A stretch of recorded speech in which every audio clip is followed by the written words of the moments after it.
Yo, we live, man. Welcome back to the Golden Goose DFS show. I am your host, Chandler Blakely, aka Goose, here today bringing you another edition of my starting five on DraftKings and FanDuel, alright?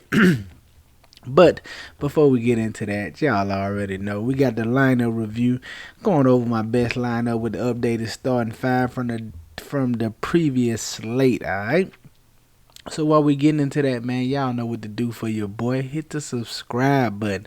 Please hit that like button, man. It goes a long way. It helps us out, man. It's very needed, man. Tip your bartender. Hit that like button. It only takes a couple of seconds, alright? Do that for me. And turn your notification bell on, man, so you know when the video drops, alright? Now let's get into the breakdown, man. Last night was should have been way better. We lost a few dollars, but pretty much around the break even mark. My best lineup right here. This is the $4 20 entry contest.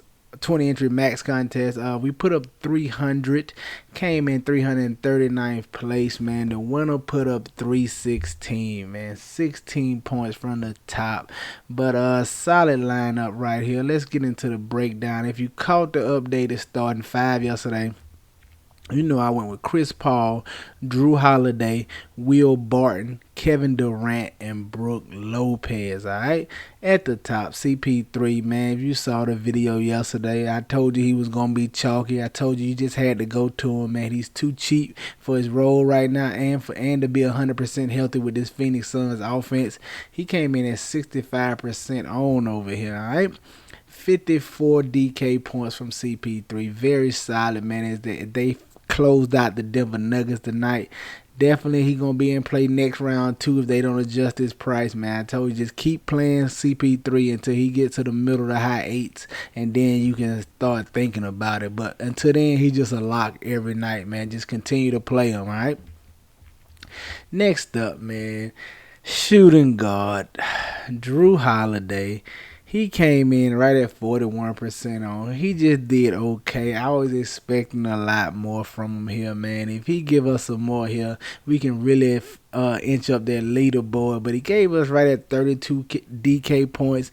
Just okay, man. I was expecting a bigger performance from him, expecting more points. He got the assist part right. He just only gave us 14 real life points. So I expected a little more scoring from him. If y'all saw the video yesterday, y'all know I like this game environment. Expected the game to go over, but the Kyrie injury first half definitely hurt that chances of that. But definitely a little more offense than last time out, and I was expecting Holiday to be a bigger part of it, but he was okay at 32. Coming in my next play was Kevin Durant. Caught him at 46% on, 55 points, very solid from him. I thought that second half he was gonna really go crazy with no Kyrie. I thought he had a chance to give us 60 plus here, but just 55 DK points as the defense could cater to Durant a little more since there was no other major scorer on the court. So Durant he was solid here, but the Bucks got the job done here as they look to head back to Brooklyn for Game 5. But Kevin Durant very solid at 46% on. All right, my other play at the 4 was Will Barton. I told y'all I love Will Barton yesterday.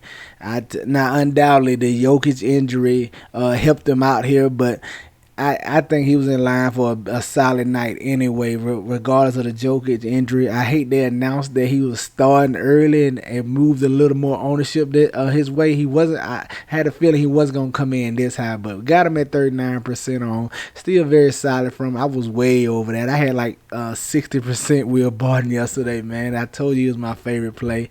But he got us 39 DK points. Very solid effort from him as the Nuggets got swept here against the Phoenix Suns, and they needed more from Barton. I needed more from Barton, but hey, it is what it is. And then at my center spot, I told you he'd be a little chalky as well. He came in a little higher than I thought, 66%. But Brook Lopez at 4,400. I told you he was just too cheap for the minutes he was expected to see. Another solid performance from Brook Lopez without scoring that many raw points. He only gave you 6 real life points and still gave you right at 28 DK points, man. The instant he has a game where he shoots a little better, he's going to crush this price tag. You can continue to pay Brook Lopez as long as he's in the fours. If he gets to the middle and 5, something like that for next game, then you worry about it. But if he's under 5K, just continue to play Brook Lopez, all right?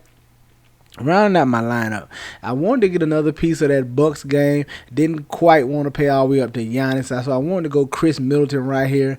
Got him at 46% on. He gave us a solid performance with 44 DK points, all right? Very solid effort out of Chris Middleton, as I wanted to get another like semi-pay-up option. I didn't want to go all the way up to Jokic and Giannis and really put that strain on my lineup. So a Middleton guy right here and Chris Middleton, no pun intended, but very solid from us.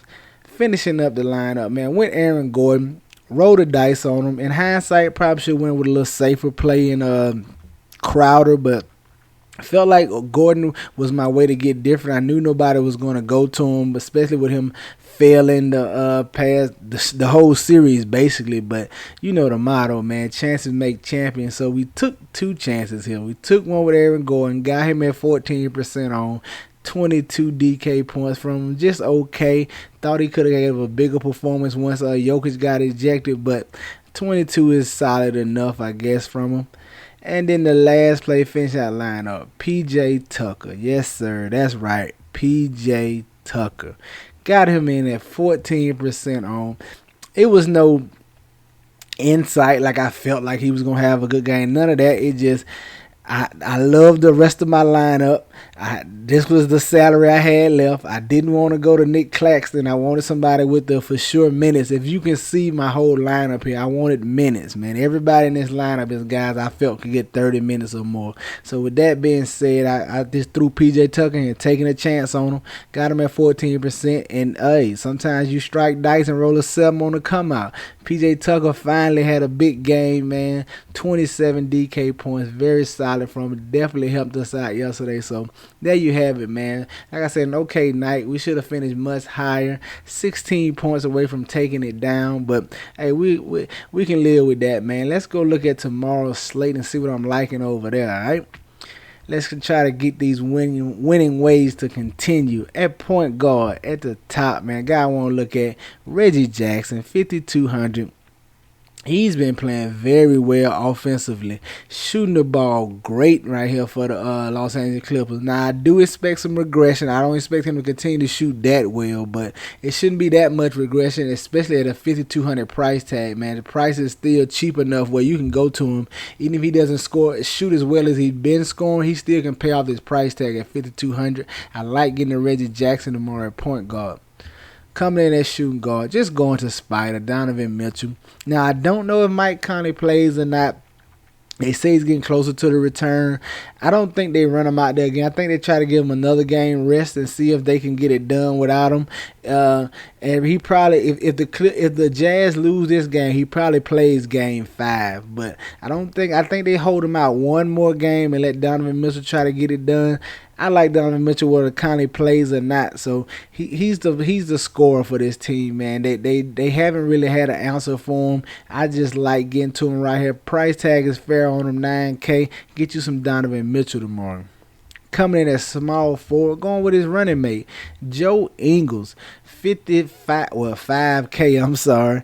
Very solid price for a guy that's going to see 30-plus minutes. Now, this barring that Mike Conley doesn't play, so definitely we're going to keep our eyes and ears open for that news. If Conley plays, it's definitely going to switch because Joe Ingles will go back to coming off the bench. But for the moment right now, anticipating Conley being out, I want to get the Joe Ingles at this 5K price tag, 30-plus minutes. He's like the secondary ball handler outside of Mitchell whenever Clarkson's not on the floor, so he has the opportunity to assist, create his own shots, things of that nature, man. You got to get you some Joe Ingles tomorrow.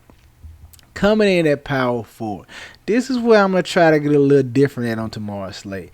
Now, I know everybody's going to go to Nick Batum, as he's the hot hand. He's the guy who's played very well this series. Had a good game last time out when he started.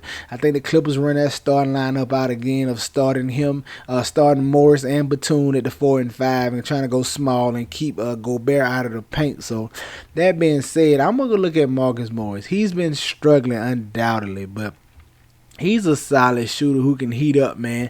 And I'm going to avoid some of that Batum ownership. As I told you, I think pretty much everybody's going to go to Batum because he's the one who's been playing better. But Marcus Morris can have a big one for you. And he's overdue to have a good shooting night. And I think they're probably going to need his shooting for them to get the job done tomorrow. As I'm expecting Donovan Mitchell to come out and play a little inspired basketball and try to take this thing back to Utah up 3-1. But going Marcus Morris, trying a little different from the pack, as he should be the lower own out of him and Batum. Definitely give me some Marcus Morris tomorrow. And then rolling out at center, man, paying up. I'm going Joel Embiid. Center's rough tomorrow, man. I don't feel comfortable.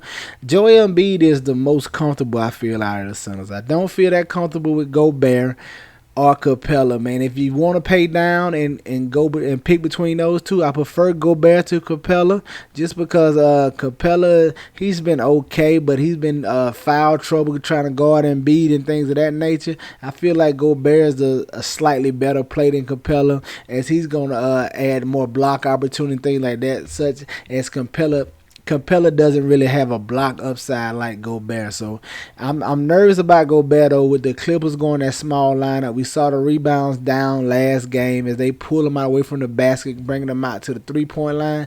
That what concerns me with Gobert. But if you want to pay down, I prefer Gobert over Capella, all right?